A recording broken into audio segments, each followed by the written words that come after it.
No. Just my husband can't get it. Yeah. It's definitely a lost art for sure. Well, and it's like watches, they're so disposable. Right? Everything. Good evening. This is a meeting of the Pioneer Valley Regional School District School Committee. Oh, is my mic on? Yeah, it's on. It is. Gavel. Yep, it's on. All right. Good evening. This is a meeting of the Pioneer Valley Regional School District School Committee. This is being held in the PVRS library. It's Thursday, October 20th, 2022.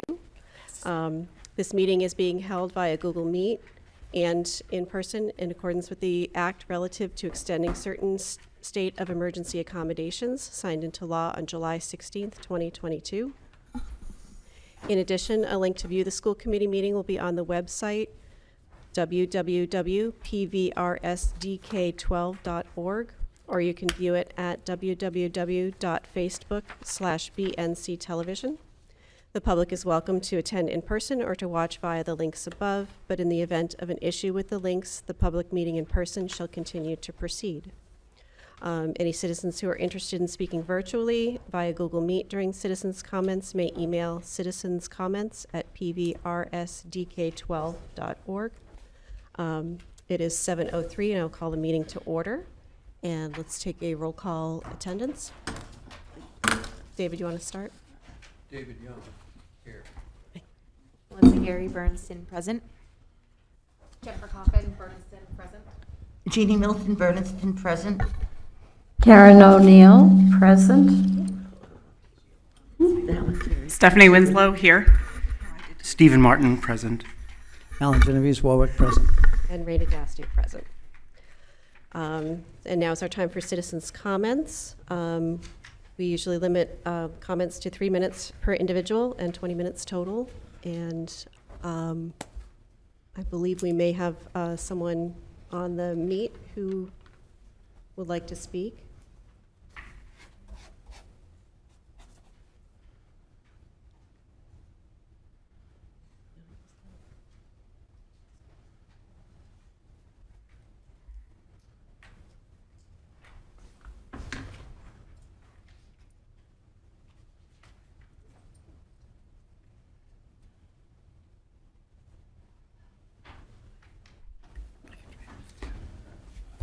All right, I don't see. Is there anyone present who would like to speak?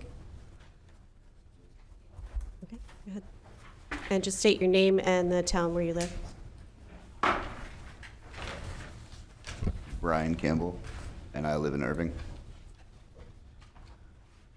Hello. For those who do not know me, my name is Brian Campbell. I teach 7th and 8th grade English here at Pioneer. I previously taught 7th grade social studies, middle school health, and even 6th grade math at Northfield. I'm a middle school as well as a 10th grade advisor. If you went to any of the volleyball games, you may have seen our highly successful concessions operation. Speaking of volleyball, I also I was the JV coach as well. In my time here, I've also coached basketball, middle school basketball, and middle school baseball. I've directed the school plays for the last 3 years. If you've been to a sporting event at this school, you've probably seen me. I'm pretty hard to miss with all my colorful outfits and especially my bright shoes. Even at this moment, I mean, I'm disappointed that I can't be at the senior boys soccer game right now. So while we were in the hallway, I heard a loud noise, so it must have been Kurt scoring a goal because he's been scoring like 4 every game the last couple. In case you're wondering where I find all the time to do all this, I get to school at 6 a.m. every morning. And here I am, it's 7:10, and I am still here. I'm still here, and that's me most days. And that statement, I am still here, it's become something of kind of a rallying cry for teachers who have weathered the tumultuous times over the last 10 years or so here. We are still here. It's all of us. I feel like I live and breathe for this school and its students. And I don't want you to get the wrong idea. I'm not saying all of this to boast or try and make myself look good. I don't want to suggest that I consider myself to be exceptional or even exemplary in any way. I'm not. In fact, I'm exceedingly unexceptional, especially when compared to the entire staff of PVRS, NES, a nationally recognized blue ribbon school, and BES, who every single faculty member works tirelessly day in and day out to support the students of this community. I aspire to be as hardworking as my colleagues, who I am privileged to work alongside each day. And it's not just me, we are all still here. As a member of the negotiations committee, I am disheartened to say that we have not reached an agreement. In fact, we are currently working without a contract, or on a past contract.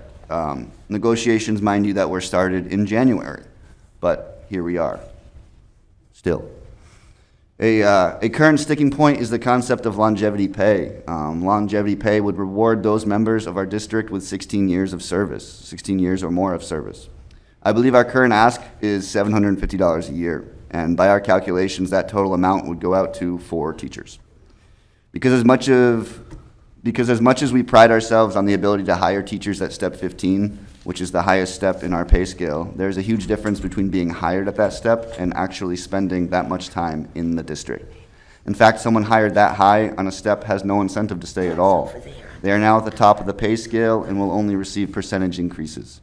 The district has a huge turnover problem and even a hiring problem. I'll remind you that at PVRS that we still do not have a high school math or special education teacher. And I can't think of 2 more high needs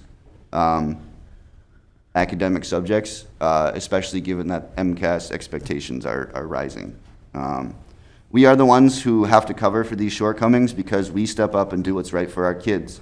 Yet it seems it's administration salaries that rise disproportionately to those of ours.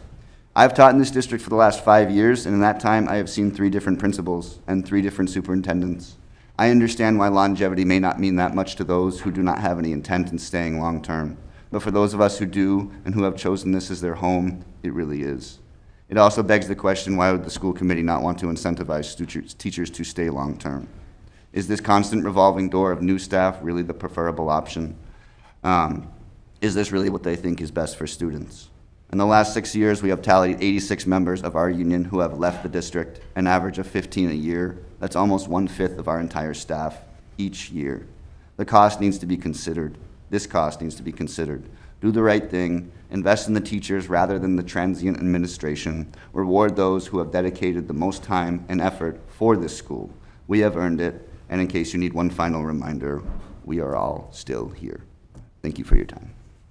Thank you.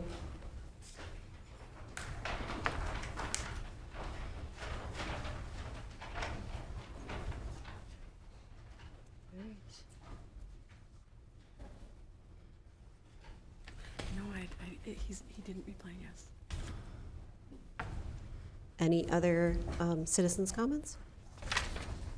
All right. So we'll move on to the approval of minutes from October 13th, 2022.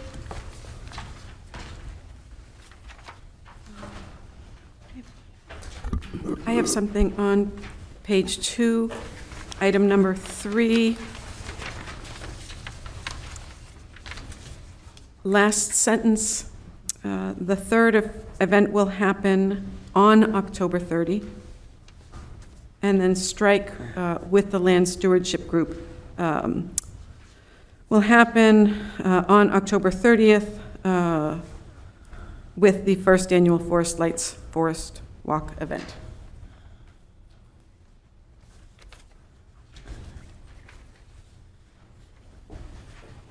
Are there any other corrections? Yes. I was here for this meeting, but the minutes do not show that. It doesn't show you as absent either. No. Do you feel left out, Karen? I was in the ether. Yeah. No, you know what Any happened? other I got the 2 corrections? things mixed up, so you weren't at executive session, and then I forgot to Do put I you need back to entertain together. a motion to approve So moved, with the corrections? as amended. I'll second. Thank you, Michelle. And I guess we can do a show. Well, we do have one member who's now remote. So I guess we do need to do a roll call. No, I can't either. Okay, sorry. There's one member who is remote, so we do need to do a roll call vote. So. Michelle Druso Leiden, yes. David Young, yes. Melissa Gary, yes. Jennifer Coffin, yes. Jeannie Milton, yes. Karen O'Neill, yes. Stephanie Winslow, yes. Stephen Martin, abstain. Alan Genovese, yes. Nathan? Nathan Swartz, yes. So Nathan said yes. He Oh, looks frozen. Nathan, you're muted. Nathan Swartz, yes. We reading lips. I think it's a you yes, know, yeah. We're having some it's a issues, and technical- Raina to ask Nathan, yes, can so you that, hear me? That passes. All right, moving on to reports. Do we have a student rep report? Not yet. Chair report. I want to welcome Jennifer Coffin to your first Welcome. official meeting. So thank you for stepping up and joining us. We have elections coming up at the beginning next month. We will need to be doing some reorganizing at our November meeting. So I also would like to ask any members who are planning to stay on to please email me and let me know if you're intending to if you'd like to stay on the same subcommittees, or if you would like to suggest a different subcommittee. That would just kind of help me with organizing, anticipating some of those organizing. And we will also need to choose a new chair and vice chair. Yeah. I thought the That- chair served for 2 Not, years. so, okay, not necessarily, we do need to choose, not necessarily a new chair. So, Doesn't our bylaws call for the chair to serve for 2 years?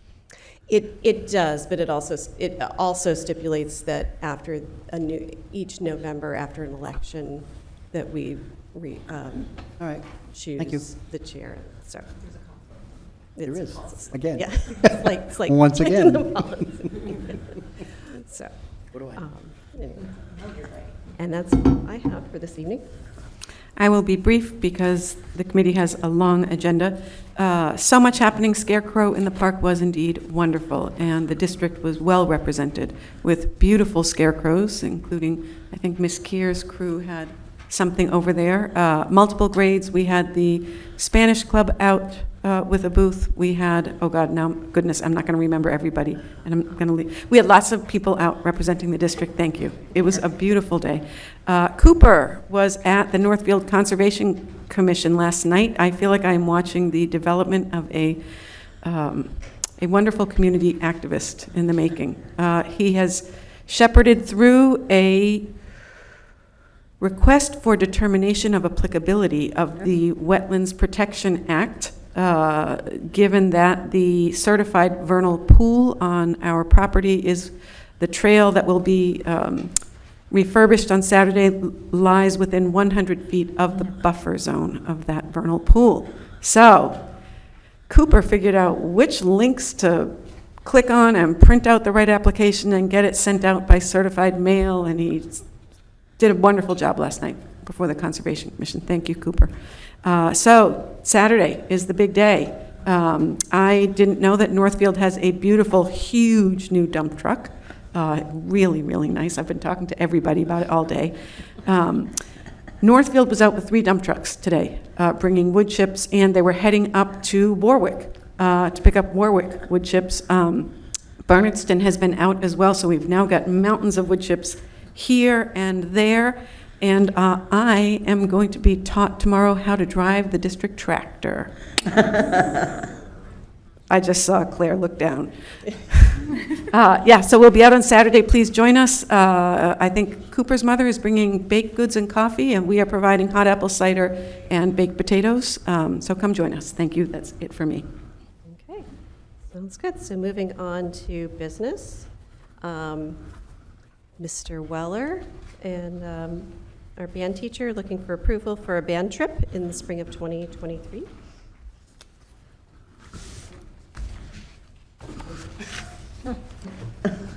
welcome.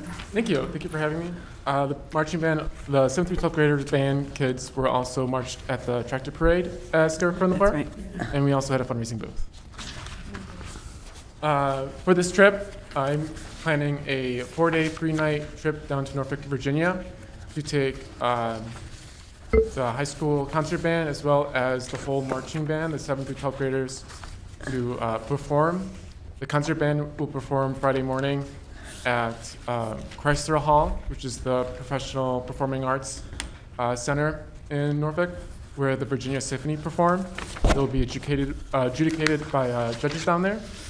And then on Saturday morning, they will march in the NATO Festival Parade of Nations, along with a bunch of other local marching bands, as well as military bands from around the world that will be in the area for that whole weekend. And that Saturday night, we will be going to attend the Virginia International Military Tattoo, which is the gathering of all the military bands, not all of them, select military bands from around the world, where they come to Virginia and perform at the Scope Arena. So it's a bit of a combination of traditional and contemporary marching band. In the past, there's been a Swedish band performing on bikes. So it's a truly unique experience, and it's one of its kind in the United States. These events happen all over the world, but Virginia is the only place that hosts one here. Also, Friday after our performance in the morning, we hope to attend Busch Gardens, which is a theme park down in Williamsburg, about an hour away. And other things will hopefully stop to break up the drive on Thursday. And I'm not going in chronological order. Thursday, we'll break up the trip with a rehearsal in Delaware at a public school. And then Saturday afternoon before awards night and the tattoo, hope to put in either a trip to the Naval and Science Museum or the zoo or the art museum. One of those three. Everything's pretty much centrally located down in downtown. And then Sunday will be the drive back. And Monday, they're back to school. Mm-hmm. This happens during spring break, April 20th through 22nd. Are there any questions? This sounds terrific. I'm glad to see that, 32 students. I'm wondering that in terms of rehearsal and practicing, and I apologize for not knowing the schedule, but it's coordinated so that when you have your general band rehearsal, for lack of a better word, the 8th grade can be with the band and how those schedules blend? Is it a devised in such a way that they can participate in your rehearsals at the 9 through 12 level? Are you talking about currently in the school day? Yes. No. Right now I see my 7th and 8th grade each separately, independently, and then my 9th through 12th graders meet together. Most likely to prepare for this trip, we would have to have a couple after-school rehearsals as a group. Okay. That Thursday will also serve as a group time to get together as a whole group. That's unfortunate that, it's not, they're not able to create a schedule so that they get that continued experience of playing with, because it sounds different when you have Absolutely. more kids and you. I'm happy to pull kids out of class. And they would be happy too. They would, yes. I was hoping more of a schedule redesigned to accommodate, the smaller school, but being able to really have kids enjoy that experience of rehearsing with their peers, because the sound that they can produce collectively is very different than in that smaller group. That's all. I have pushed, scheduling-wise, to have my 7th and 8th graders meet during one of the 5 blocks, but that's a Keep working on topic. it. All right, thank you. Other questions? Yeah, go ahead. Yeah. I was wondering, the cost of the trip on Yes. the original request is not what is shown in the budget on the back. And I was wondering if you could explain this. The budget on the back adds up to, even if you do raise $5,000 or more, about $20,000. But that's not the same as what's on the field trip request. The field trip form, I believe the price was possibly broken down per student.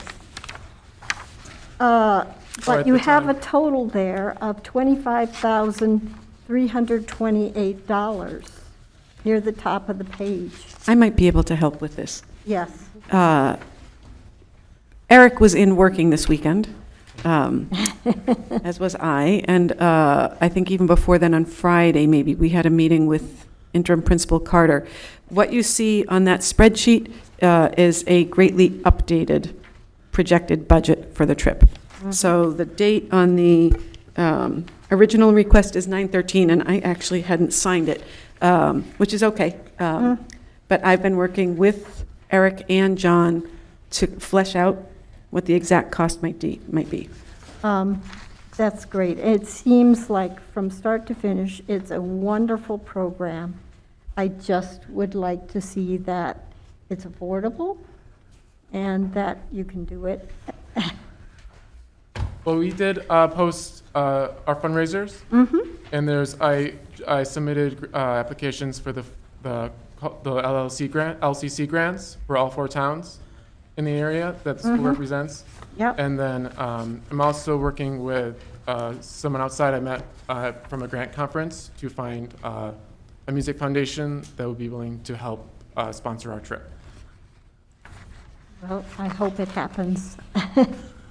And So do I I. commend you for doing all the work and offering this possible opportunity to our students. It looks like a wonderful experience.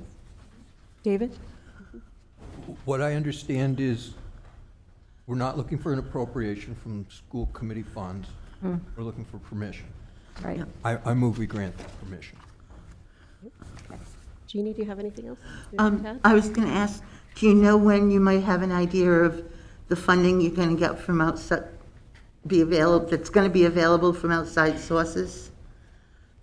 Grant funding, depending on deadlines, would be anywhere from January to March. I think the LCC grants won't be announced until mid-January, I think, January 15th. And then that could take 2, 3, 4 weeks before I hear back from them.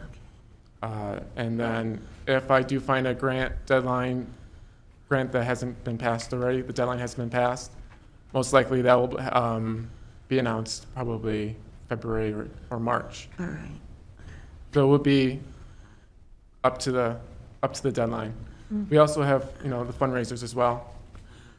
I'll second the motion, and if we can continue discussion if necessary. Good. Any further discussion? All right, so let's go ahead and take a vote. Michelle Jeruso Leiden, yes. David Young, yes. Gary, yes. Jennifer Coffin, Bernardston, yes. Jeannie Milton, yes. Karen O'Neill, yes. Stephanie Winslow, yes. Stephen Martin, yes. Alan Genovese, yes. Nathan? Nathan Swartz, work, yes. Oh, sorry, Nathan. Go like this. We couldn't, yeah. How about thumbs up or thumbs down? We can't hear you. You can't see you. Thumbs up, yes. All right. And Raina Dastu, yes. So that passes. Good. Thank you. Thank you. Thank you. Thanks, Appreciate, Eric. yeah, the opportunity for the kids. Good luck, thank you. You're there. What a great opportunity. All right, so next item on our agenda is the portfolio graduation requirement. Yes, and the, I'm sorry, did you see Ann speaking to you? Oh, okay. what? Okay, so Ann can hear Nathan, but we can't hear Nathan. I'm speaking now, can you hear me? Sounds like a job for Otis. Okay. All right. Okay. He's working Okay. on it. Okay. All right, the Curriculum and Personnel Subcommittee met on Tuesday to discuss some proposals for a 2-year stay on the portfolio graduation requirement. We ended up making 2 recommendations. These recommendations grew out of the work initiated by Cooper Bullock again, and the senior officers who wrote a letter, and have since worked with Principal Carter. They presented let me see, the administration presented the reasoning behind these requests, and I think I will defer to Patricia to talk about what those requests were. John, would you like to do it, or shall I do it? I can do it if you like. Okay. On behalf of the senior class and the junior class as well as the faculty of Pioneer Valley Regional School, we're requesting a 2-year stay for the portfolio graduation requirement. And as we discussed in the subcommittee, this is actually a 2-part request. The first being a stay for this year's graduating class, the class of 2023. As I've outlined in the document I shared with you and the seniors have discussed, there has not been, due to the pandemic and shortened school years and hybrid learning and remote learning, there has not been a consistent effort to be able to follow through on what is a very large task to assemble a portfolio for your 4 years of high school. So we want this to be a meaningful learning experience for our students. We don't want to be making them do something that is checking a box and they need to do to get that high school diploma, but there's no value because it's rushing to get it done. So we're asking that we stay the portfolio requirement for this year so that the seniors can know exactly now what is expected of them for their graduation requirement. And as we began to talk about this some more, we realized that a 1-year stay is really good for this year's senior class. But then when we start looking at, well, what about next year's senior class when they're in largely the same situation? And we're looking around saying, do we really have what it takes to follow through on this portfolio requirement? When the portfolio was instituted, we had a larger staff. We had faculty who much of their course load was dedicated to supporting seniors in completing the portfolio requirement. And we no longer have that. It has fallen to teachers to incorporate it into the curriculum that they already have many, many other things that they have to include. And it has become, again, checking a box. So what we are looking to do over the 2 years with a stay for our current juniors, next year seniors, is to reconsider what it is that we're looking for from our graduates and what kind of portfolio requirement do we want our students, or do we want to even maybe look at something different that is more in line with kind of more modern ideas and where our educational trends are heading, and what is it that we want to expect our graduates to do and to be able to do. And along with that, there is, of course, the consideration of, does the portfolio reflect our core values? And do our current core values from 2015-ish, do they reflect our core values now?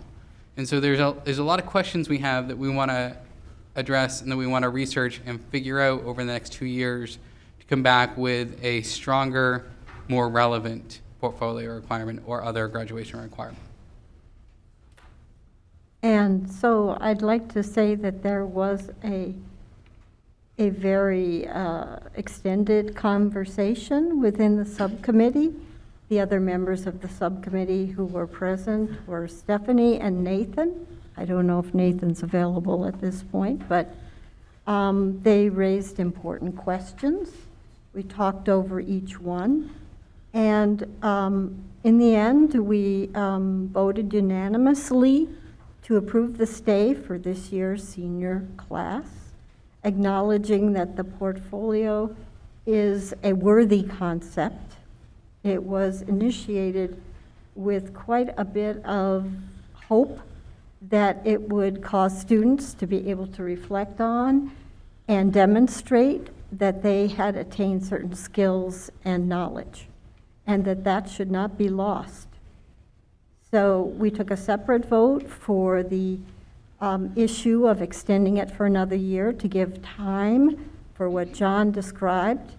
And we unanimously recommended that we approve that as well with this caveat, and I'll read it to you. As the school community begins its research into a long-term vision for the district, exploring creative programs and pursuing different views of what it means to be a Pioneer graduate, the school committee asks that PVRS establish a process and timeline for exploring capstone performance-based assessments, including portfolios, that would provide our students with rich and meaningful opportunities to demonstrate their learning. So we recommend to allow 2-year stay, but with this understanding. Do you have any questions for members of the subcommittee? Go ahead, Alan. Well, I'll move that, I'm making that a motion. I'll move that for discussion purposes. I have a couple of questions, but yes, I would move that motion as you have read it. Second. Melissa Gary, second. Okay. Any discussion?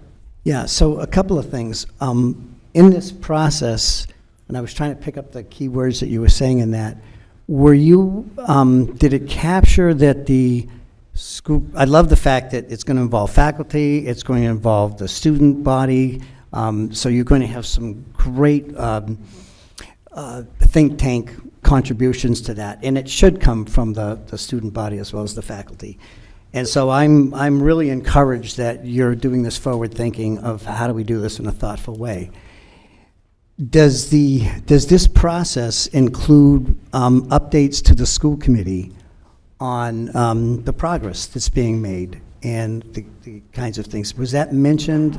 I was trying to pick it out of what you read. It wasn't mentioned, but I imagine we assumed that would be the case, and I would, you know, after leaving that committee, I would pass on to the next chair that that's something they should keep an eye on.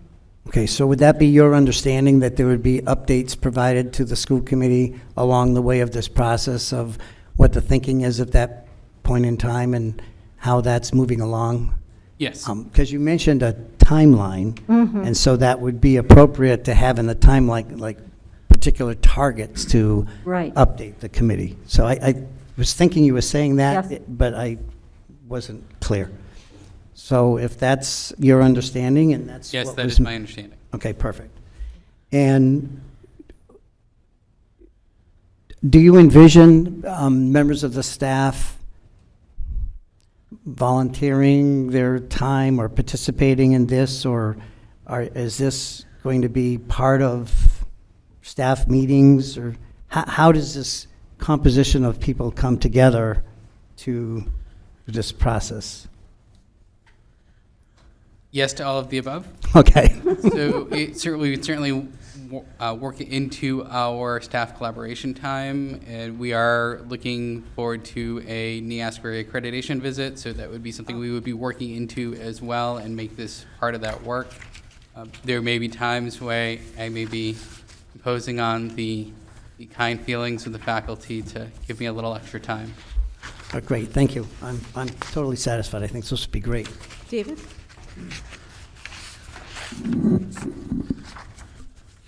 I'm opposed to this.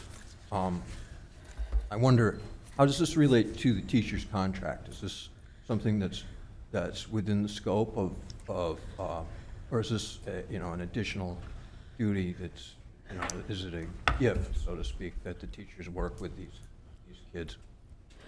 So my understanding, I don't believe that it's related to the contract. My understanding is that when the portfolio, and Karen, you were there at the inception, correct? Yes, that's right. When the portfolio, which is a wonderful goal, was created, we had many more staff, and because of that, there was simply more capacity for staff. And there was someone I heard that identified. part. My question just has to do with, is this embedded in the contract, the renewal contract, the current contract? No. No. All right. I just oppose this because it just reduces the amount of rigor we offer here. It's just does not impress me. Off the table. I don't know, may I respond to that? Sure, go ahead. My experience with the portfolio is that it was anything but that, in that most high school teachers, high school level teachers, needed to identify some assignment, assessment, project, whatever, that they could modify from what they already did to make it what we call portfolio worthy. And upon completion of that, they would go through the normal grading process, and students could take any portfolio-worthy project, assessment, or homework assignment, lengthy one, and add it to their digital portfolio as evidence, along with a reflection of how it met that particular goal of the portfolio. So it was a very thoughtful process if implemented carefully.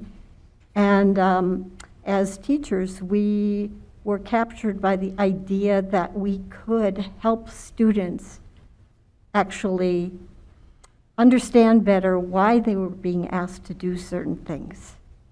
That was the reflection piece.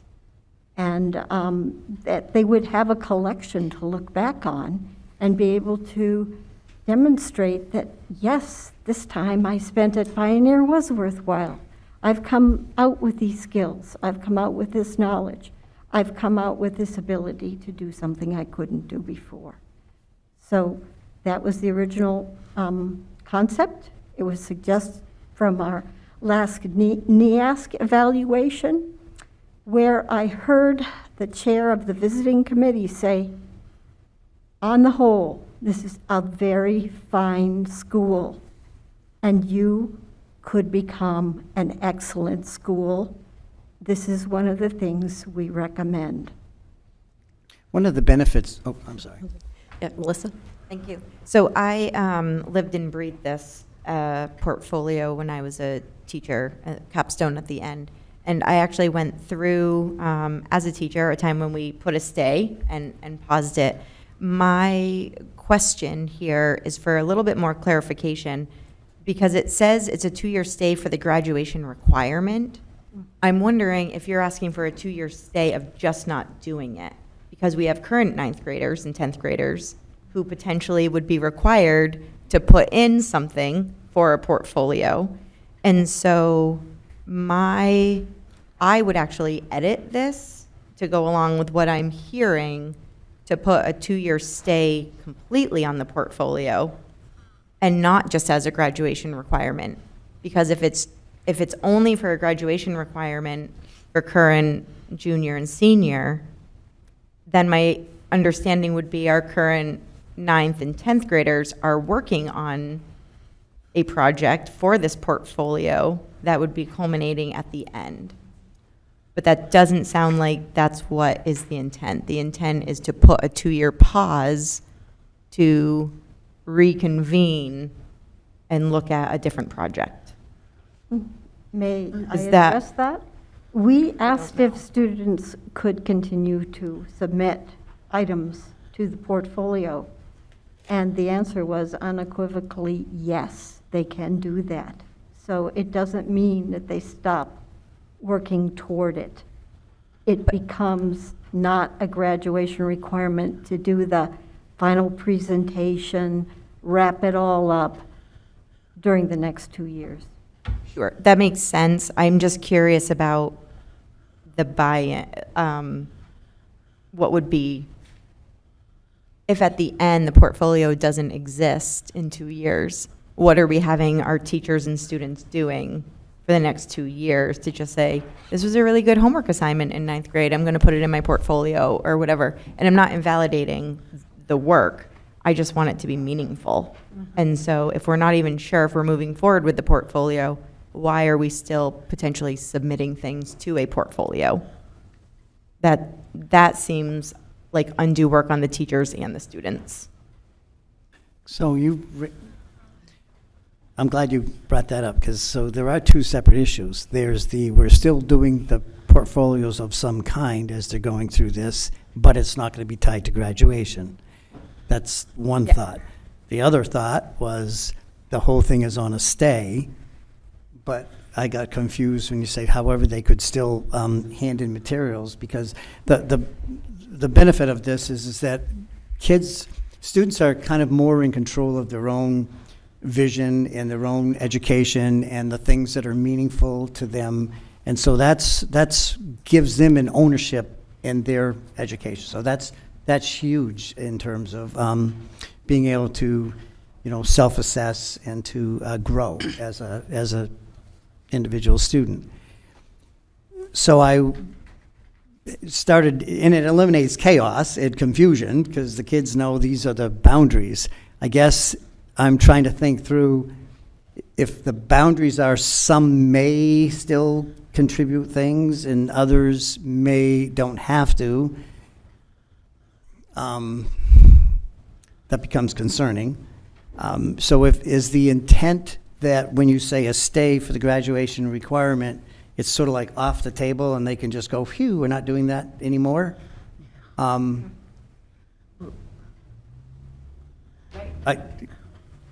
just clarification for me, because I support a stay for a number of reasons, but what are we staying? Yeah, thank you very much. Yes, I hear you there. Thank you again for the thoughtfulness that comes behind this request from both students and administrators. So I'm working with just the two rationales that we see before us. One rationale is a decreased staff capacity, as has been mentioned, which we don't know how transient that will be, but it is a certain external and internal force that's applying now. The second one, however, as a physician, I hope is not with us. That is a pandemic interruptions to student learning. So that is a temporary problem. I don't see a third rationale that we feel compelled to question the entire portfolio process.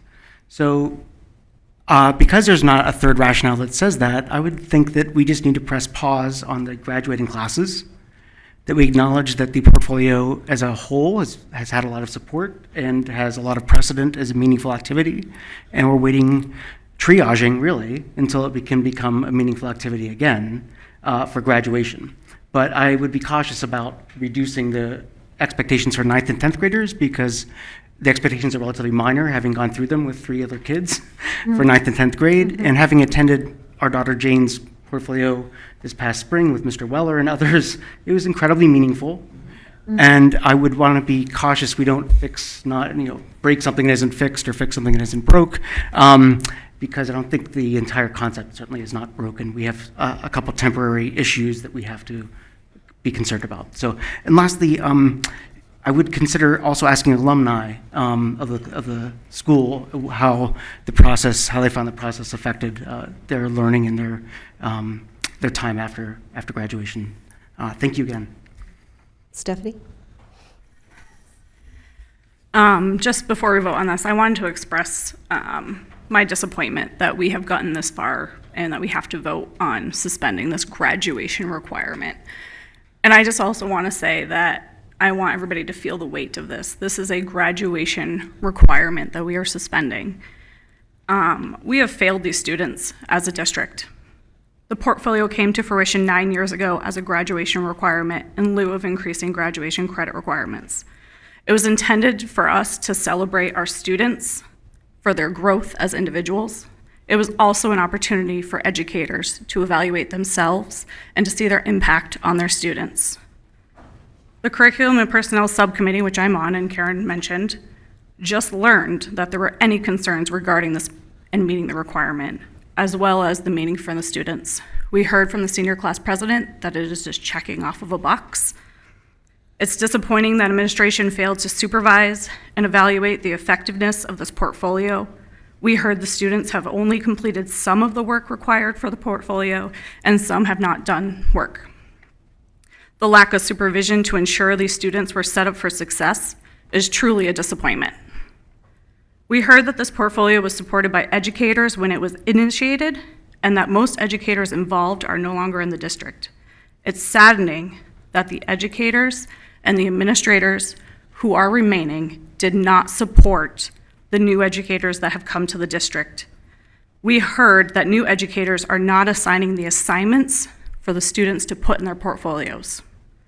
We made sure they had enough credits to graduate, but we didn't support them or set them up for success with this graduation requirement of their portfolio. I encouraged the students who did the work to participate and celebrate themselves for going through a pandemic. They did the work, they did the task at hand, and they should be celebrated. Going forward, as a district, school committee, administration, educators, community, parents, we need to commit to the success of our students. Thank you. Thank you. Claire? So I'd just like to comment as well. So I have to say respectfully, I am, really a little disappointed in that comment about teachers here not supporting new teachers. The new teachers are new year after year after year. It took us months to learn this process, to get comfortable with this process, and work through this with students. It's not something that I can pull a new teacher aside in a week or two and tell them what it is they need to do. The pandemic was real. We were teaching half days.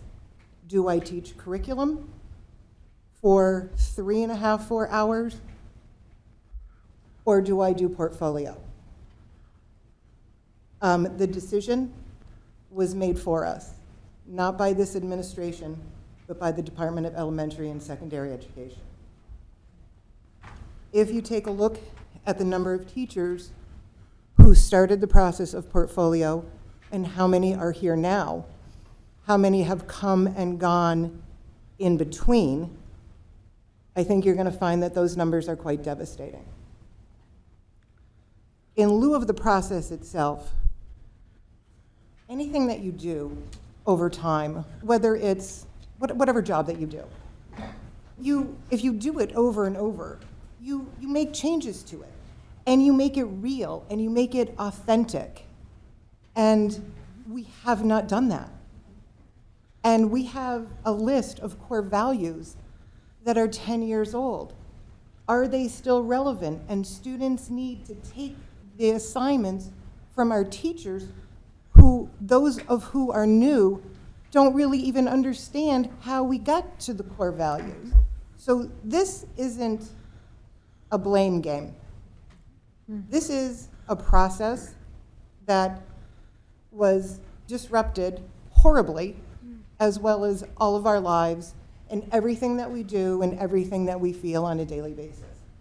It's a process now that it needs change. It's not as authentic as it was. And we have some students that can be super creative without us telling them how to be creative. And I think that is how the process needs to go. And when I was at that meeting on Tuesday, and I was the one that said, or one of the ones that said, it shouldn't be me telling them what they have to do, how they have to do it, when they have to do it, and what it looks like. Because that's my portfolio. It's not theirs. And like anything, it just needs revamping. And it's time to do that. I'm done. Melissa? I think I'll just go back to reiterate my point that I think the stay needs to be in whole for the portfolio process, as it started authentic and it has fallen apart and the wheels have come off. And I think that, and like, I was the 10th grade teacher who looked the kids in the eyes and said, we're going to do this awesome history project and we're going to put it in your portfolio. And I don't know whether it's a graduation requirement, and I don't know if you actually even have to do it next year, but we're going to do it this year. And it was unsettling. It didn't feel good for me. It didn't feel good for the students. And it, like I said, it was during a stay while we figured out, but they wanted it to continue, and it didn't feel good. So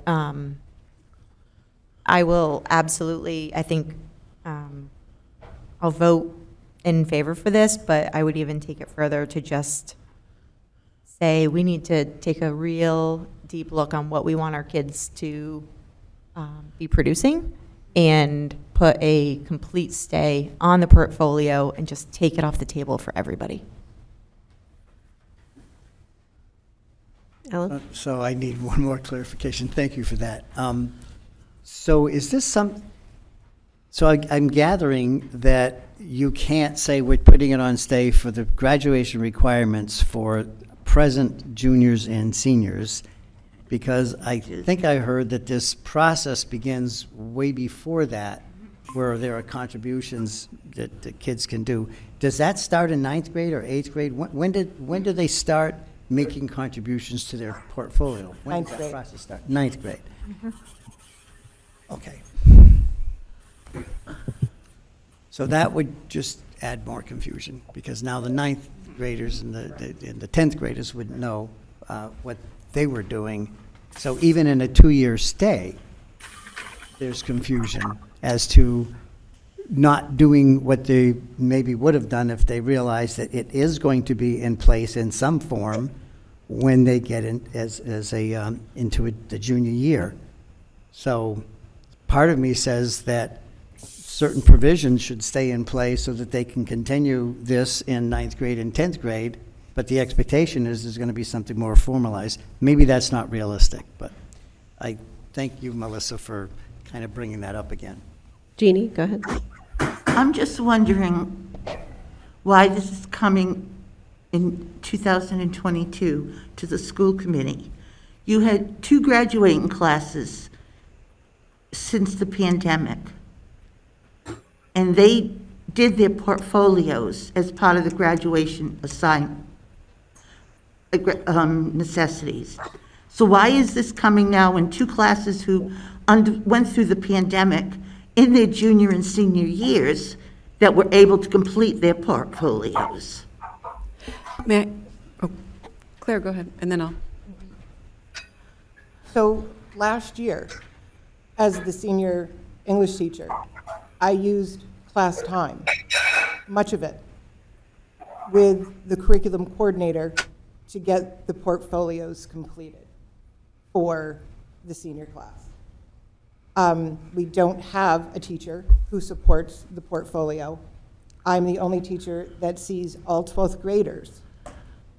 And I cannot take time out of the curriculum to work with these students who have this junior class and senior class, which has done less than last year's senior class for a number of reasons, which if you look at the memo, you can see many of those reasons, along with the fact that, COVID and they were in more of an unfortunate situation than the senior class last year. I'm going to pull back a little bit and provide some more context. Jean, I appreciate your question and thank you for it. I remind the committee that I wrote you a letter, perhaps last February, in which I shared that I felt I had been derelict in not being more public about my observations regarding the health of administrative functions in this district. This district has been undermanaged and mismanaged for a number of years.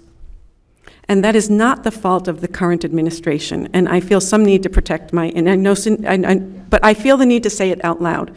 We are bringing forth problems not of our own making. This is not the only problem. I've brought more, and I will be bringing more. I intend not to be transient.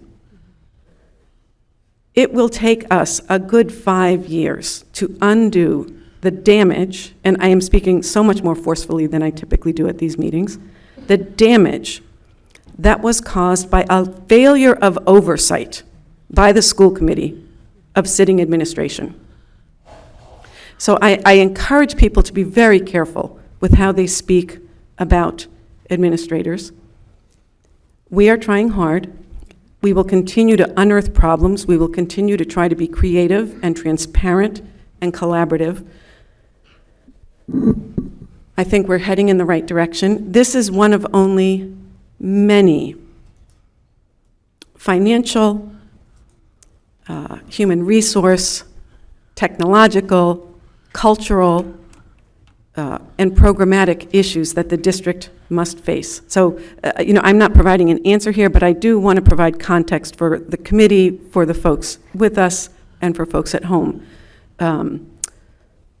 We will be that amazing district. We're a wonderful district now, but we are going to be something super special.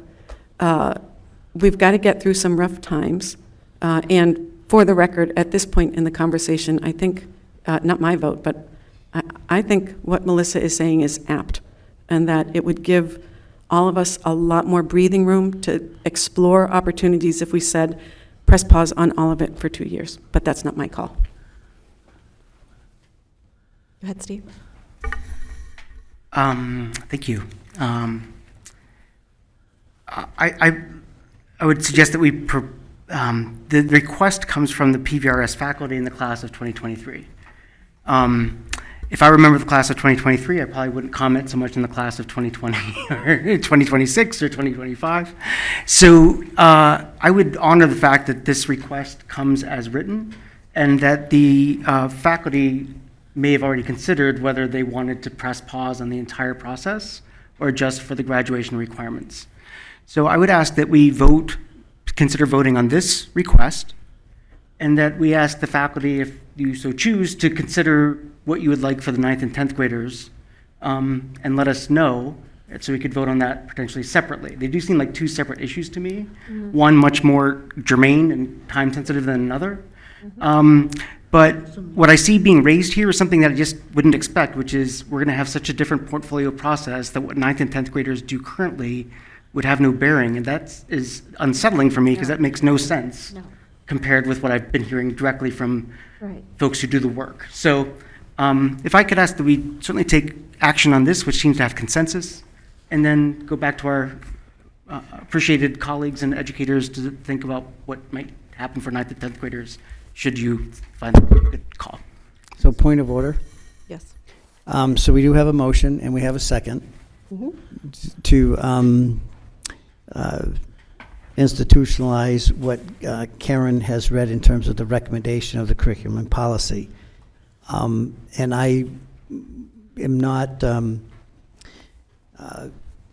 withdrawing as of yet. I could withdraw the motion and the second could be withdrawn, but I'd like to go back and have, Karen, if you wouldn't mind, read again the recommendation. Okay. Now that I have all of this context to anchor that in, read and hear that recommendation again. I'm so happy to have so much input from people who are able to think about this and present other alternatives. Again, we made two recommendations. The first was to eliminate the graduation requirement, the portfolio for the class of 2023, and we were unanimous. We did not question the rationale for that. For putting a stay on that requirement for current juniors, we supported it with the following caveat. As the school committee begins its research into a long-term vision for the district, which has been referred to before, exploring creative programs, pursuing different views of what it means to be a pioneer graduate, the school committee asks that PVRS establish a process and timeline for exploring capstone performance-based assessments, including portfolios, that would provide our students with rich and meaningful opportunities to demonstrate their learning.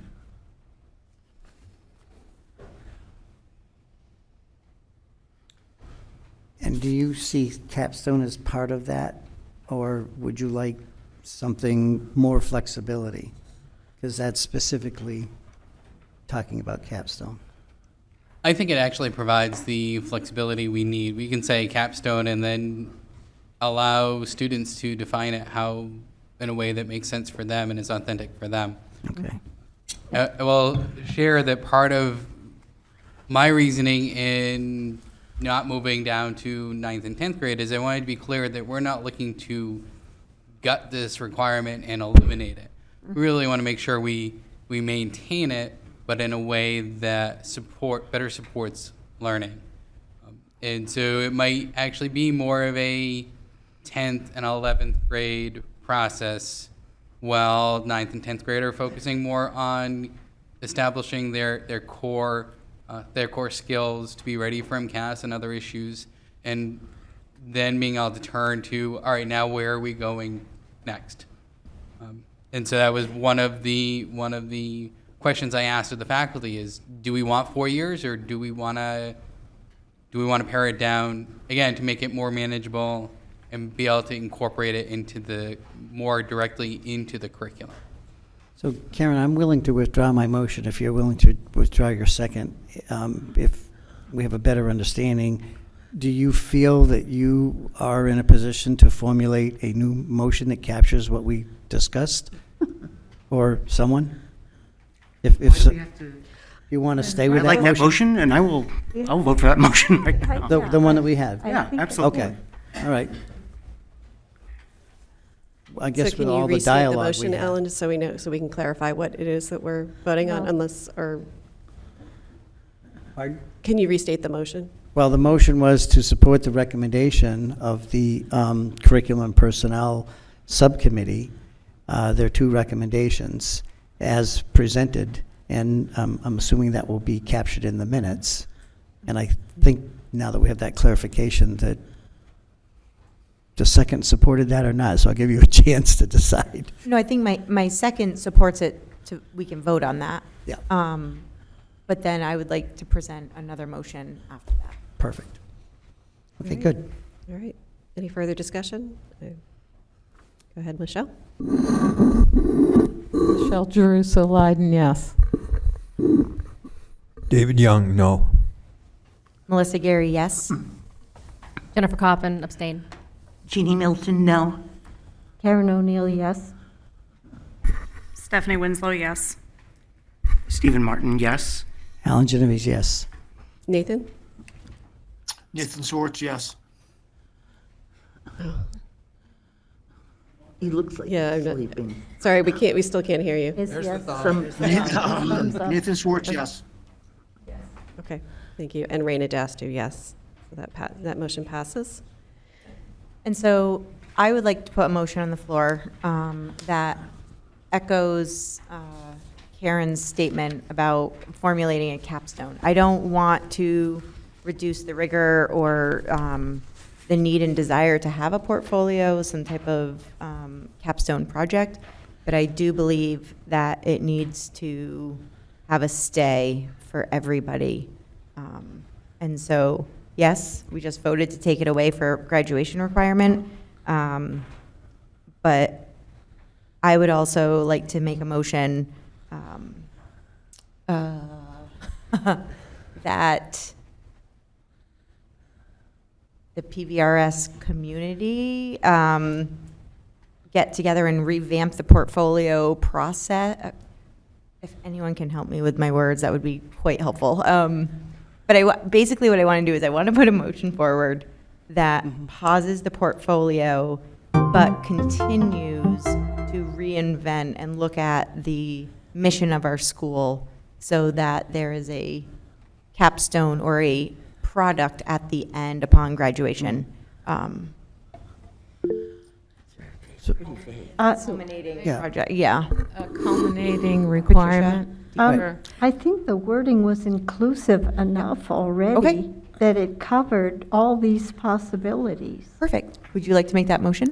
No, I think it the was previous in the motion motion. included- It was in the Previous previous motion. But I think for Oh. clarification, Of which, the- It that was was the the caveat recommendation, that one of the Karen read. recommendations In- of So the, that means 9th and Exploring. 10th won't have anything that they need to do for the portfolio? Because I don't No, believe that is, No, that's my motion that I'm trying to make. That you don't want the 9th and 10th grade to have anything to do with the portfolio? I think there needs to be a complete revamping of the, can I just interrupt? Because I think we're moving beyond what our purview is as the school committee. We do have, that's more of an administrative function for them to be looking at the curriculum and making recommendations to us. And I think we have an agreement with the administration right now that they are going to be looking at that process. thoroughly and be providing us with. So that for fee. clarification, I think what you're asking though, and I think it's embedded there, is when you bring updates to the committee in your targets, it's going to include the points that Melissa is bringing up in terms of that process, correct? Yeah. Yeah, like who's doing it and what's required and how that's happening. That's my understanding. So I think it covers what you're suggesting. Jeannie? I think Melissa was also asking, what does this mean to the 9th and 10th graders? They're continuing to do portfolios according to what we just voted on. Yeah. Yet those that are ahead of them don't have to do it. So I can understand the inequality in that. And The my pandemic played a role. and my understanding Well, was they had that, the pandemic too, you know, everybody When did. 9th and 10th grade, when that the portfolio requirements and how it's done does require a school committee vote. So that was why I think we need to make another motion. But if that is process and not procedure not policy, that's fine. We can move on. I think we're, Stephen, make a motion that we would talk about the 9th and 10th grade and then come back to you? But I'm happy to. so if again, That was discussed I thought he already, was gonna but do This was I'm in happy to- general. I always want the faculty to let us know. Yeah, I thought you were going to do that and bring it back to so I think overall, Great, but that's what you said, that's what we should do. But that wasn't part of the Okay, motion. can we, one at a time, please? Thank you. so we are this close to embarking on an extended public conversation, and that involves our students, our faculty, our staff, our families, our school committee, our community members who don't have kids, who never had kids in the district, our alumni, about the future of this district and what the vision of our graduates might be. And I mean graduates from elementary school, graduates from middle school. So I'm listening to all of this, and what the 9th and 10th graders will be doing, I think we will figure out over the next year or 18 months as we have the large conversation about what does Pioneer want to be, who do we want to be in 5 or 10 years, and we might be doing something very different from what we're doing right now. So part of me would like to say, okay, we've 2-year stay, thank you. I hear you completely, Melissa, in terms of what does that mean for the 10th grade history teacher right now, and I'm guessing that the minute we get the ball rolling on these conversations and looking at exciting and creative schools in other rural parts of the country and seeing what they're doing, that discussion of the portfolio will be subsumed into the larger conversation about changing how we do education here. Go ahead, Steve. Just, sorry. I don't usually find myself on this side of the conversation, which is sort of like the, but when I hear words like core values and we need to re-explore them, or portfolios may not be the way, I'll tell you what, I've got a dime in my pocket that we explore things for 10 years and we will come back to portfolios because they have been used in education for centuries. And core values, the ones that I know for Pioneer, I don't want to get rid of those ones, I'll tell you that much. They're pretty darn good by my lights. So, like, do nice to people and be thoughtful, like that. If we get rid of those, I'd be sad. So I think there are process ways we can achieve these core values and the portfolio that are going to look different. But I imagine that we'll end up with something that looks not entirely different because they've been good ideas for a long time.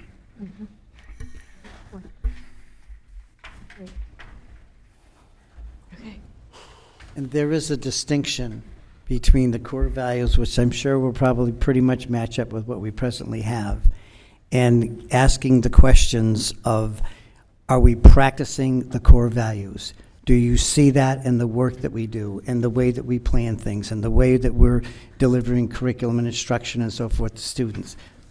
That's really the question around, are we living and breathing the core values that we have?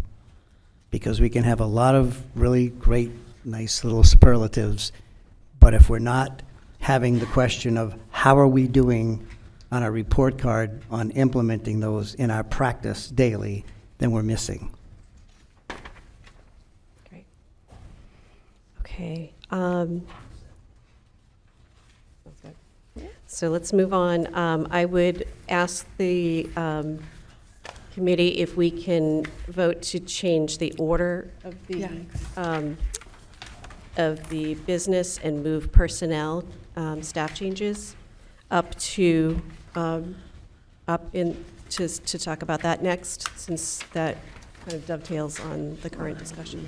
So I need a motion to change the order of I the move agenda. that we change the order of the agenda to move up discussion of personnel changes. I'll second it. I Thank second. you. And can we, any discussion? And can we vote on that? Start. Michelle Jeruso, yes. David Young, yes. Melissa Gary, yes. Jennifer Coffin, yes. Jeannie Milton, yes. Karen O'Neill, yes. Stephanie Winslow, yes. Stephen Martin, yes. Nathan Schwartz, Alan yes. Genovese, yes. I'm assuming this is not our agenda item. Yeah. Nathan? Nathan Schwartz, yes. Yes. Thank you. And Raina Dasty, yes. All right, so. Thank you for moving that. And I asked Raina if she would ask you about that, because I wanted John to be here for this part of the conversation. I don't think that it will be an hour.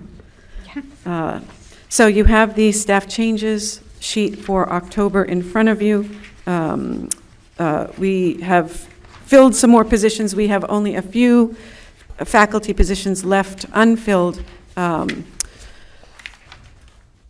In special education, we have an exciting candidate, so I am feeling hopeful about that. We were sorely disappointed recently with the middle school, high school math position. We had an outstanding candidate, and we were waiting to hear from them this past Monday, and what we heard was this person had a PhD in computational physics, and her doctorate was from UC Davis. Her postdoc was MIT, and she had second master's in math education. And what she said was, when 30 plus years of experience, she had retired, when her former employers found out she was heading back into the workplace, they offered her triple her salary. Oh, And she said, how can public schools compete? right. And John and I kind of, I cried a little bit. okay, hope is not lost, because we have interim principal John Carter working with us. Would you like to share the current possible creative solution? Certainly. So one of the sticky points about the candidate that eventually said no was that it was going to be 2 to 3 weeks before she was going to be able to join us. So anticipating a yes, and didn't happen, but anticipating and hopeful for a yes, I had reached out to the previous math teacher who had resigned over the summer due to personal reasons, to ask if he would consider coming back for a 2 to 3 week stint, just to bring some strong math instruction to these students. And not only did he say yes to that, but then he said, if the candidate doesn't work out, I would be willing to come back part-time. And when she said no, and I wiped the tears away and moved on and said, well, now how do we make that work? And so I reached out to 2 of our current faculty members, one of whom is our chorus teacher. He teaches here part-time, and has some other non-teaching experience, including working in Hong Kong at an international school there, and he was working on some statistical modeling there. So I said, would you be interested in maybe picking up some classes and teaching some math? And he said, yeah, we can make that work. And our new EL teacher who started with us, our English learner teacher who started with us at the beginning of the year, has been saying to me that he's really interested in maybe getting his math license and teaching some math. So today I sat down with Joel Fennell, the teacher who has agreed to, in principle, to come back, and Will Cather and William Copeland, to ask them how can we make this work. And we have come up with a solution that would bring Mr. Fennell back to the classroom for 2 classes in the afternoon, including our 9th grade integrated math 2, where they are definitely in need of some solid instruction. And Mr. Fennell has also agreed to share all of his lessons and resources with Mr. Cather and Mr. Copeland. And Mr. Cather will be taking over the 2 statistics classes, and Mr. Copeland will be taking over the other 11th grade functions class. And they're already looking at what they need to do to get licensed in math. And that is our hope that we can start that on Monday. Some background information. Mr. Cather has a master's in science and information studies. He worked previously as a market research analyst, business consultant with computer science, coding, and analytics. And I reread his resume. He's done extensive professional development around math education for English language learners. Will Copeland, our chorus teacher, has a bachelor's of science in behavioral neuroscience from Northeastern, including a stint as a research technician in the Harvard Med School's neurobiology department. He also has a data analytics certificate from Rice University. So these are folks who have lived in the outside world using math. I also, sorry, Alan, lastly, we are not alone in struggling to find math teachers. As of today, there are at least 10 high school math vacancies within 50 miles of Pioneer. So at least 10 open positions for high school math teachers within 50 miles of us. So thank you, John, for really persevering. Thank you. Alan? So that's, who's coming back to Tut here before? Mr. Cathers? Mr. Fennell? Fennelly? Fennell. Fennell. Super. So, do we have a mentoring program where the other people that are going to be doing math, is he in a position that he could, I'm sure there's a stipend or something goes with it, but we will have a mentoring program for the new teachers, and would that be Mr. Fennelly that would? Well, we're working on some ways to provide some common planning time so that Mr. Fennell can provide his materials with explanation, not just here, this is what I have, but to be able to talk about it. And that Mr. Fennell will be able to work closely with Mr. Copeland, who will be teaching one of the functions classes in terms of the planning and assessment. So let me ask my question a little differently. Do we have a person in place that oversees the mentoring of the mentors in the district? We did, and that was Ms. LaRoe, and we have not replaced her, and we are behind on our mentoring program. I missed the last part. We are behind on the mentoring program, getting things up and running. Okay, so maybe that can be part of the greater picture on shoring up our mentoring program, particularly when we know we have people coming in that probably, as you know, it goes way beyond just the academics in the classroom. And the mentoring program, so there are many other components to it. Thank you. Melissa. Thank you for being creative and making this work. I would request that this information goes out to families promptly. Having a major math deficit is a main reason why we have families not continuing their children's education within our district. And so I think that if we are able to get this information out and really show what we're doing as a community to families and the public in general, is a duty of the school to do. So I would encourage that somehow this information gets out so that everybody and the families are on the same page of what's happening with their math programming. Absolutely. Okay. Thank you. That's it for me. Any questions? Yeah, I have a question about the middle school tech position. It seems as if this position has been on hold for a long time, and I'm just wondering what the thoughts are on the position. We actually have that position filled. Oh, you do? He started on the day after Indigenous Peoples Day. Mr. David Boucher is finishing his master's at UMass in electrical engineering. And this was someone we were able to grab when I reached out over the summer and said, hey, we need somebody to teach engineering and computer science. And I reached out to some professors, and one of them said, I have a perfect candidate. And he recommended, and he came in. I will say, Ms. Hawkins Harrison and I, when we interviewed him, were thoroughly excited, and we took the time to share or show him the space that we have, the engineering space. And Mr. Boucher was like a kid in a candy store, seeing all the wonderful things that we have, and he's also very forward-thinking in terms of inclusivity and encouraging that engineering is not just stuffy old white men. That is all wonderful to hear, but I'm talking about a different position, middle school tech teacher. That is that position. He's high school.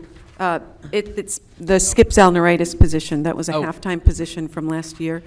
And then a decision was made not to try to fill that position this year. So I guess this leads to a broader question. I'm sorry, it's already a long meeting, but I'll be gone.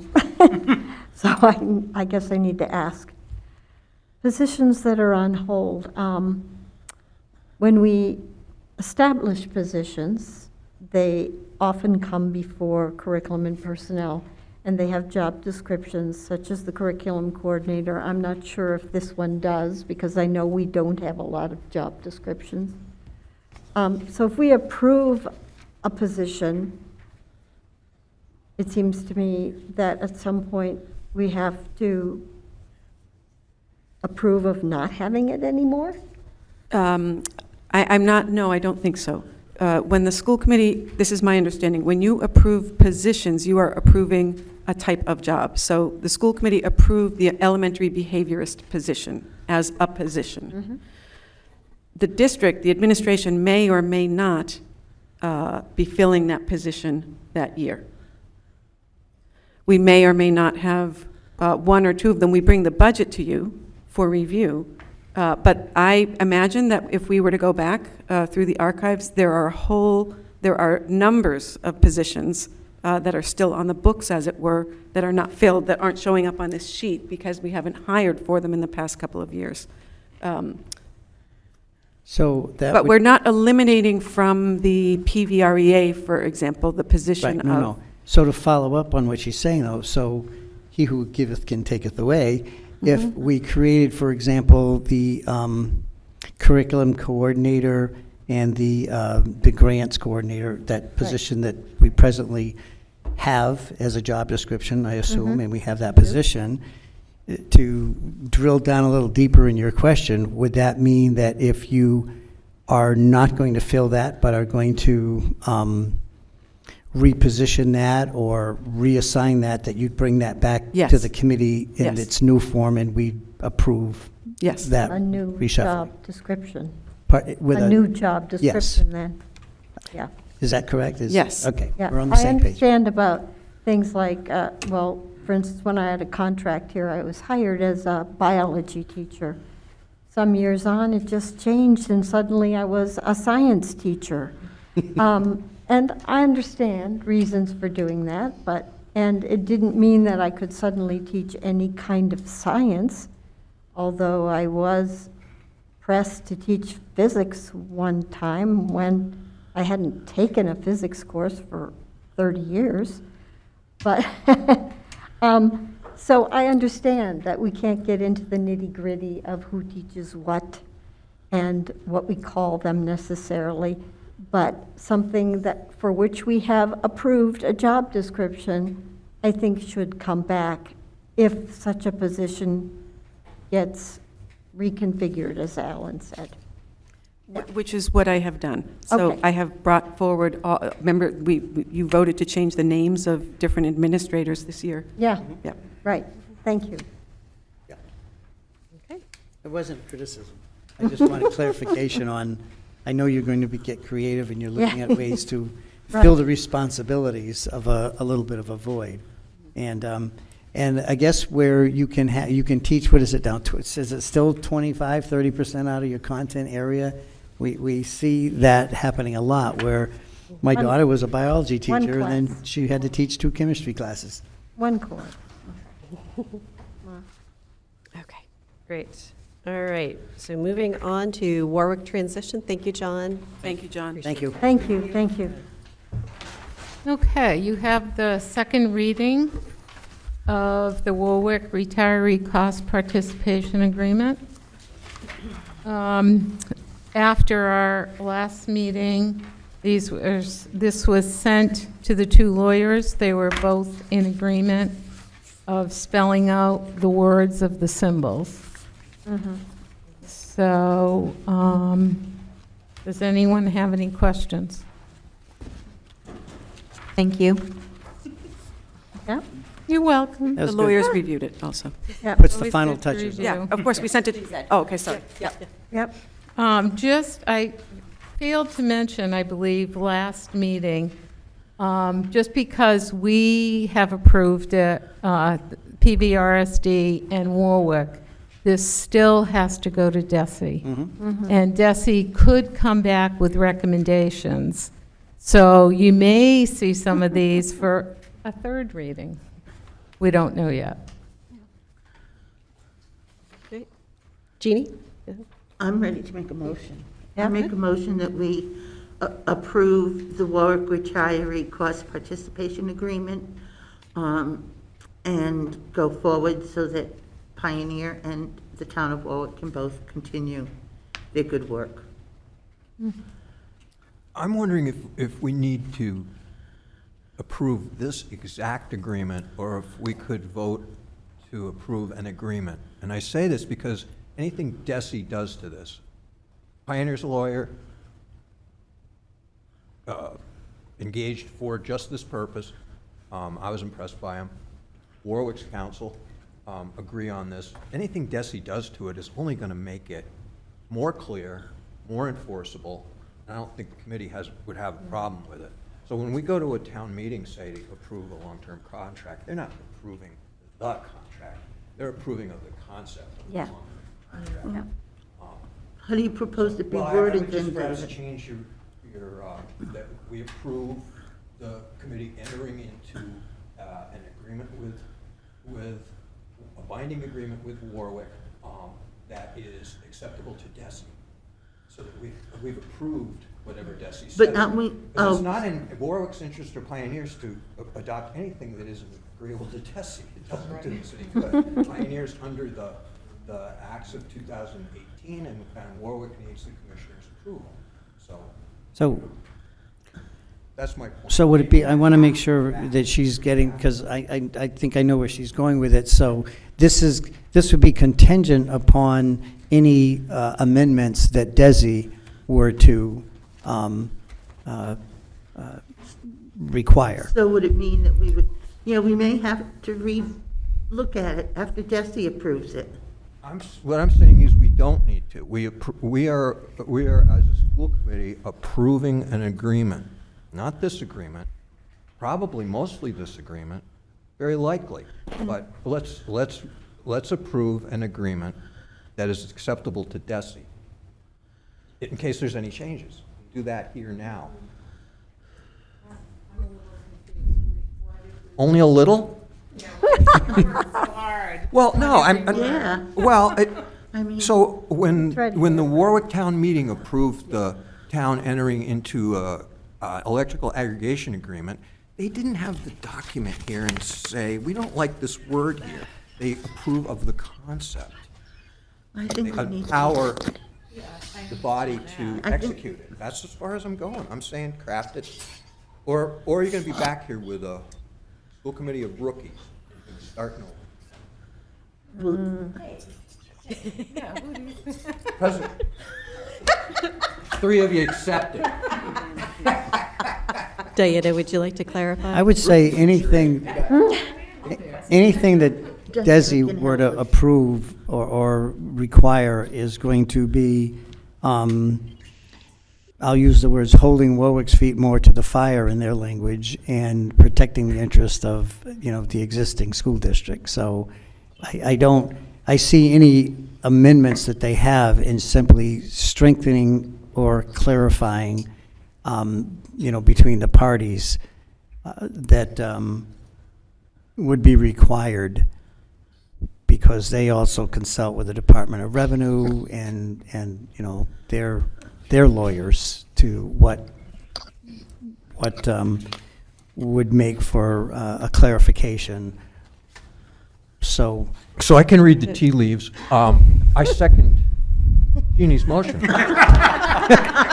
After all that. That was deft. David, I'm glad this is our last day.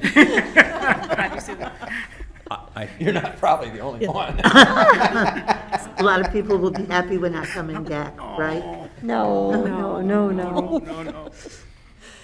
Just met you. Diana, did you want to add anything? I think I will go with David's conclusion. Tea leaves and. Yeah. Yes, he's going to approve this. Okay. I love Excellent. Now that we went through that. All right. Are we ready to take a vote? David Young, yes. Melissa Gary, yes. Jennifer Coffin, abstain. Jeannie Milton, yes. Karen O'Neill, yes. Stephanie Winslow, yes. Stephen Martin, yes. Alan Genovese, yes. And Nathan? Nathan Swartz, yes. Yes. Yes. And Raina Dasty, yes.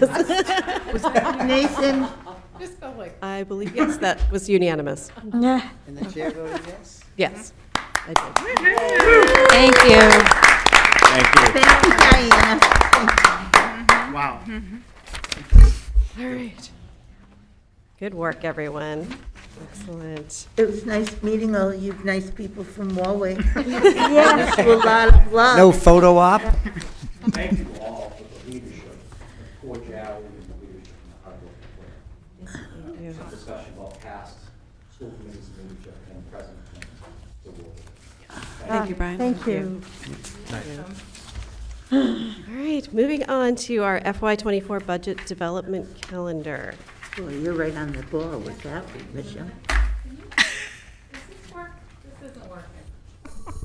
I didn't think so. Use that one. I mean, there's only us. Oh, but I forgot about Nathan. Sorry, Nathan. So, in your packet, you have the budget calendar. We have met once, and we are going to do our marathon meeting next Friday for 3 hours. The only thing that we need to discuss is if you look at the February calendar, we're supposed to meet on, let's see, blue. So we're supposed to meet on the 9th and the 16th. And we have to take a vote by the 15th at the latest. So we were scheduling a vote on the 15th of February. So what we could do is, there's several options, and, we can entertain any of your options, is on the 15th, go a little bit later and have our continuation of our school committee meeting, or vice versa, and then skip the 16th. Or on the 9th, we could start a little bit earlier or go a little bit later to combine both the meetings. And I know a lot of people don't want to go beyond 9. I understand that.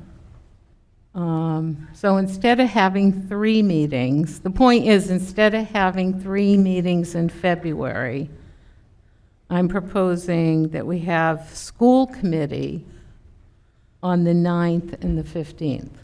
Not budget. Budget is already taken care of, but having school committee. I think with planning, that is a good goal, for those to be our 2 meetings in February.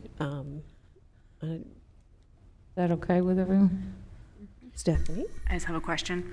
So on the 9th, you have the public hearing, though, from 6 to 8, so wouldn't that affect the full school committee meeting that starts at 7?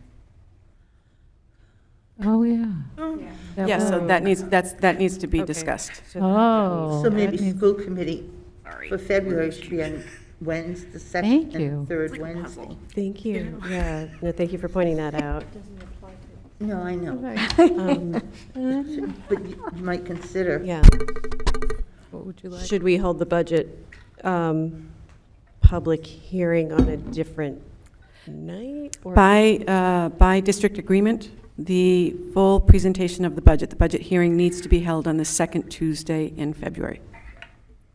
15th. Thursday, on the 9th. All right, so we need to have that meeting. That full hearing, sorry, Alan, remember, comes after the 3 initial hearings. So much of the conversation happens at those 3 initial meetings. That's true. So does it make sense to have the second, the Thursday, the second, just a regular school committee meeting and take care of our regular business and then just focus on the budget, the other 2? Right. Melissa? So the other thing with the 15th is by district agreement, we have to have a vote by the 15th. So I think what part of our discussion was on the 9th, in lieu of a school committee meeting, we would have the public hearing. That would happen. And then on the 15th, move the school committee meeting, not to have on the 16th, but onto the 15th, where the school committee would vote on the budget and then hold our meeting, but it would take place on the 15th and not the 16th. That is what was the conversation about the 15th. So instead of coming here the 15th and the 16th to have the school committee meeting, the 15th, we would be voting on the budget and holding our meeting. But not having, So that can work. A lot of school districts do that because all the work is done. So at that point, it's kind of a formality. We would have had 4 hearings at this point. Right. 3 chunked in small chunk presentations, and then the full hearing on the 9th. And so the 15th could be a longer meeting than normal, which was the proposed maybe start earlier, start at 6 o'clock to factor in the vote. Given what our weather can be like in February, is it a wise idea to put that on the last possible day, according to the district agreement?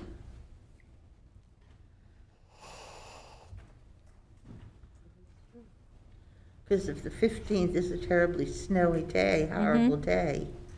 oh, we've had many a 14th very snowy day. Oh, yeah, I mean, the whole month, it's, Yeah. during the month that we could have a horrible storm. We do have the option of meeting remotely. If there's power. Yeah, really.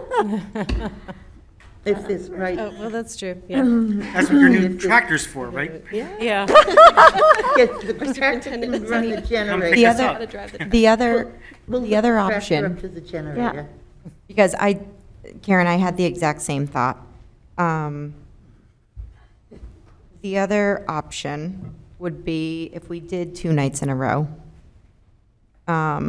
Oh, no, we can't, because it's the second Tuesday. See, this is the other thing.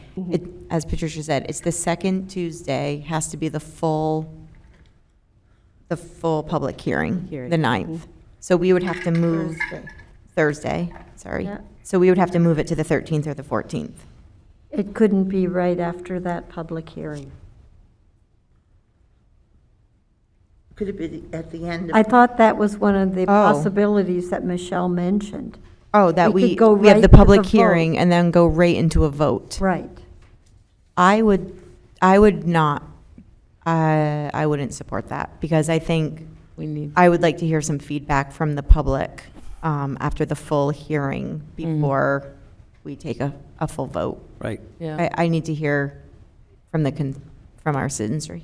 It would be nice to have, Yep. to take that. So I think We the actually remote. have a voted policy that we wait a week. Yeah. So does that push it then if you have the vote on the 14th and the school committee meeting on the 14th as well?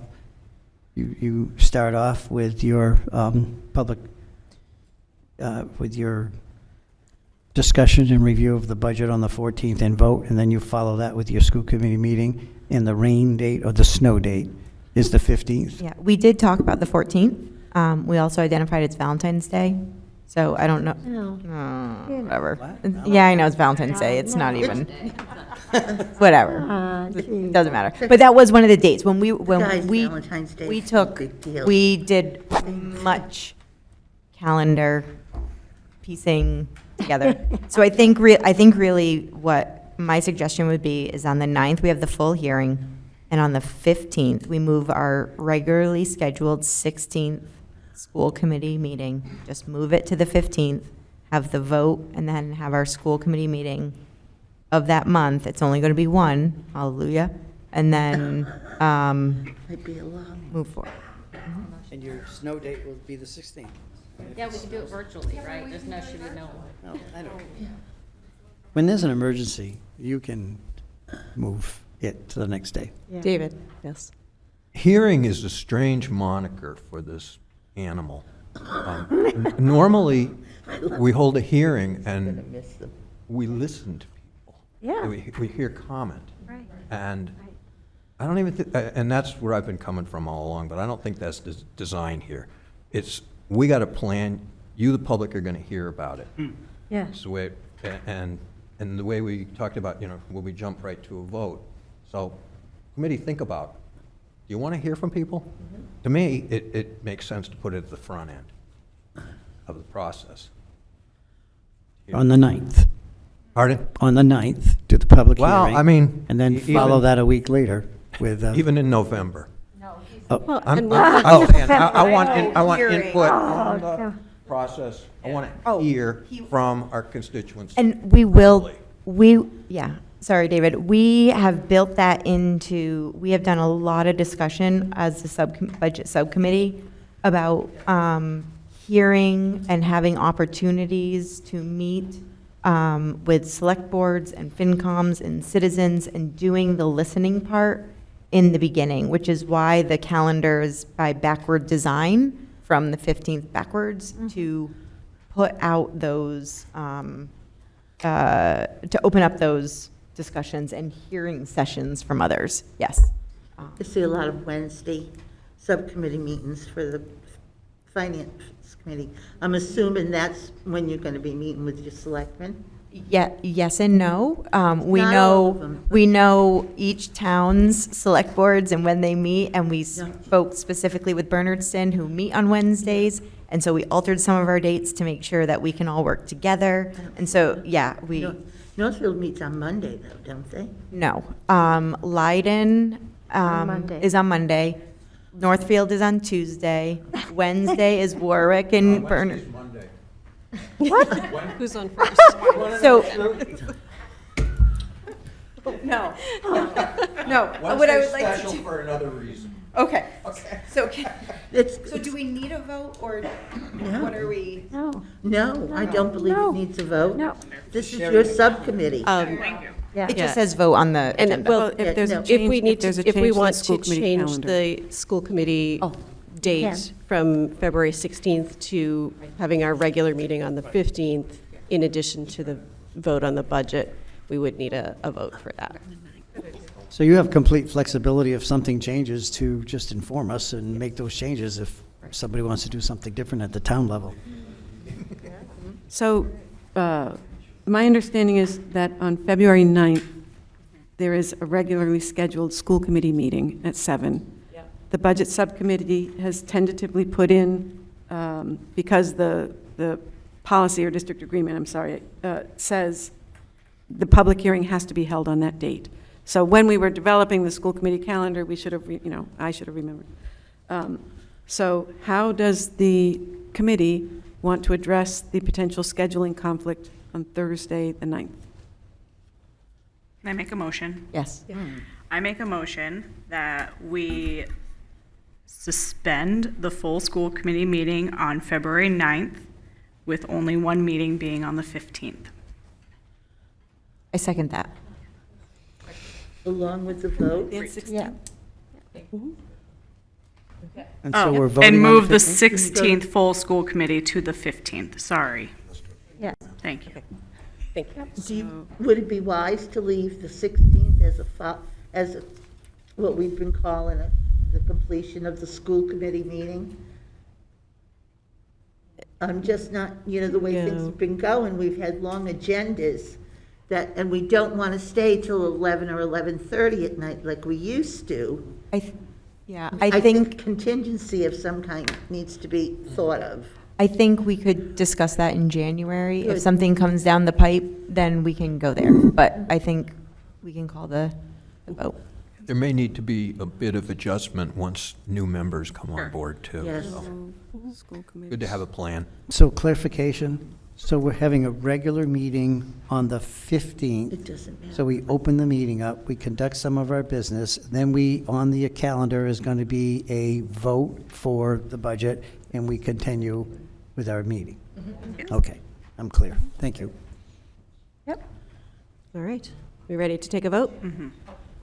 Do we have to vote on this? No, we don't have to vote on, Because we're changing the It's just school committee changing. calendar.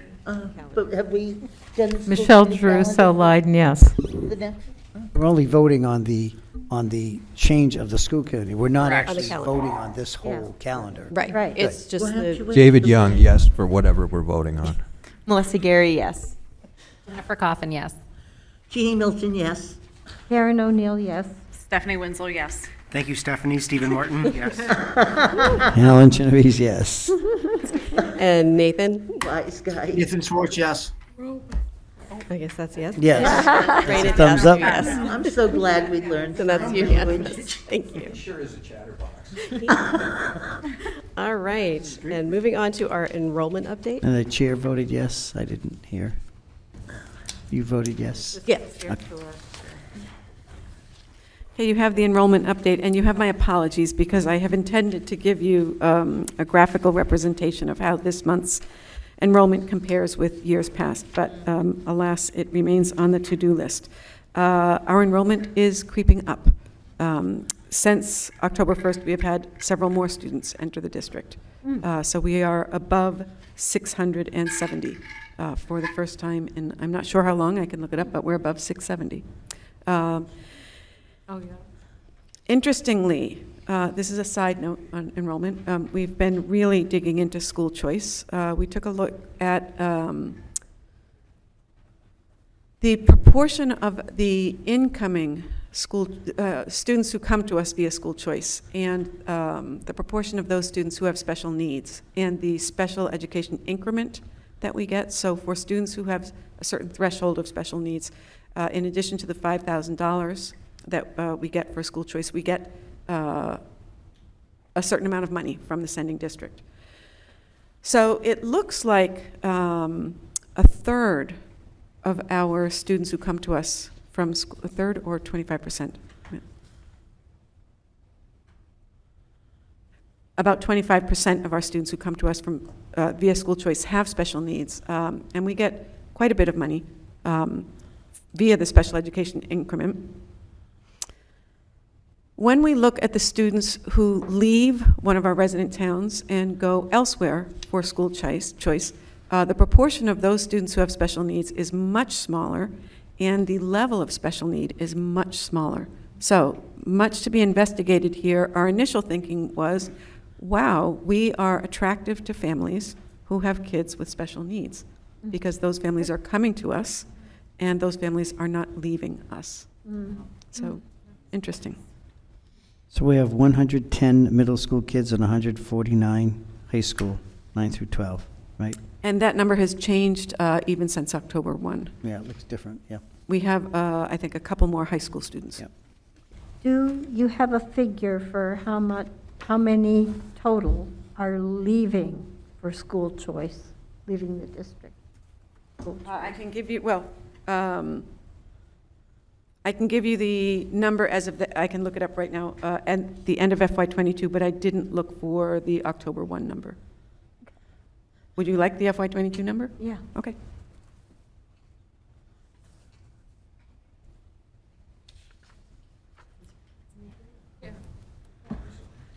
Maybe in the interest of time, we can So this was informational. share that information later? Okay. Oh, okay. So, take out one, 61 students overall last year. So so while there are 61 students, it may be that there were students who left us for 3 months, but they are counted as one of these rows. And of those, maybe 11 or 12 have special needs. Kids coming in at the end of last year, there had been 67 kids, and I think 22 of them. Well, So that is a third. A net positive for us. Yes, a net positive. Yes, we have been a net positive for many years. Yes, I know. Yeah, thank you. I can't remember, does every junior and senior high kid have an assigned laptop? Yes, a Chromebook. Okay. Well, I was looking at the 54 eighth graders and then 17 ninth graders and looking for something to do to incentivize kids to stay with us. So let's at least, if I didn't know, they might not.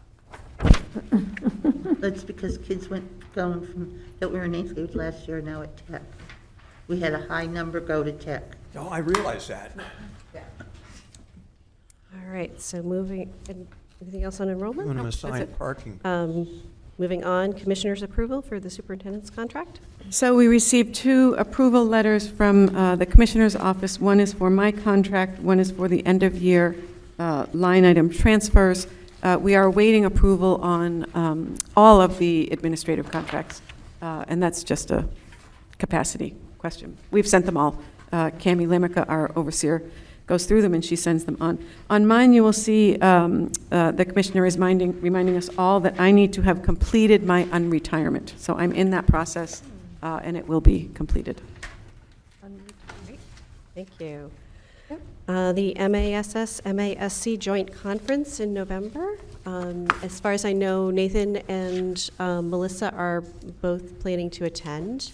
If anyone else is interested in attending, sign up, and you can reach out to Joanne for reimbursement for your expenses. All right. And now I will entertain a motion to go into executive session to discuss strategy with respect to collective bargaining with the PVREA and PVASP, if an open meeting may have detrimental effect on the bargaining position, and I also declare. When will we be coming back out? Yes. For any purpose other than to adjourn? I don't believe so. No. That was going to be my question. I was actually going to ask if we wanted to move anything up before we go into executive session. We do need to, if we have a vote, that's right, we need to come back to open session to vote. But we also, before we go in, need to declare whether that's all we're going to do when we come out, or whether we're going to resume regular session and take up business. What she's suggesting is we get anything we need to do out of the way, then we can declare that we're. Okay. For the sole purpose of adjourning. Just to reconvene to adjourn. To vote. Do we have to take a public vote after the school committee, after the Executive session? executive session? Yes. I believe we do. So then And the that declaration vote is we are based, coming back. that vote is based on our executive session meeting. Okay, I will move that we go into executive session under MGL Chapter 38, Section 21, 1A, Number 3, to discuss strategy with respect to collective bargaining with PVREA and PVASP, if an open meeting may have a detrimental effect on the bargaining position of the public body and the chair so declares. We will also return to open session for a vote. And we will be also joined by Jordan Burns and the superintendent and Ann Harding. And, oh, yes, and B. Jacques. I'll second. Okay. Great. Go ahead. Ready to vote? Michelle Druso, yes. David Young, yes. Melissa Gary, yes. Jennifer Coffin, yes. Jeannie Milton, yes. Karen O'Neill abstain. Stephanie Winslow, yes. Stephen Martin, yes. Ellen? Ellen? So we're coming out to vote for the sole purpose of adjourning? Is that? We need to vote No, and then we need to. No, I know that. Alan. So I vote yes for that. Okay. We need. And Nathan? We need to make a vote based on Yes. discussion in the executive session. And Raina Dastu, yes. So that is.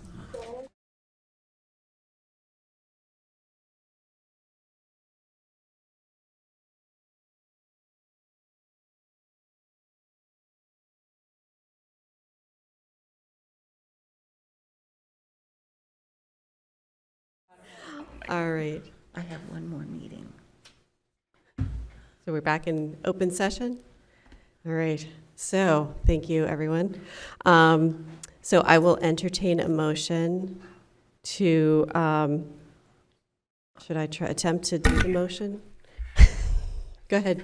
Thank you. Yes, I'd like to make a motion that the school committee approve the agreement between the school committee and the Pioneer Valley Association of Support Professionals, and enthusiastically forward it to the Commissioner of Education as per the Acts of 2018.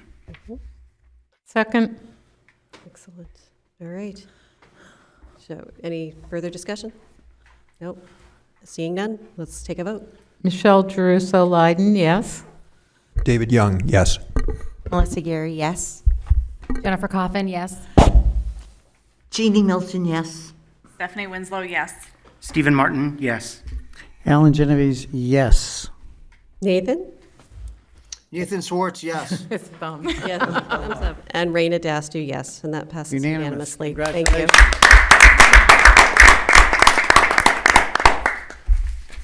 Excellent. And I make a so, motion to adjourn the meeting. Wait, yes? Well, I just wanted to share on the agenda.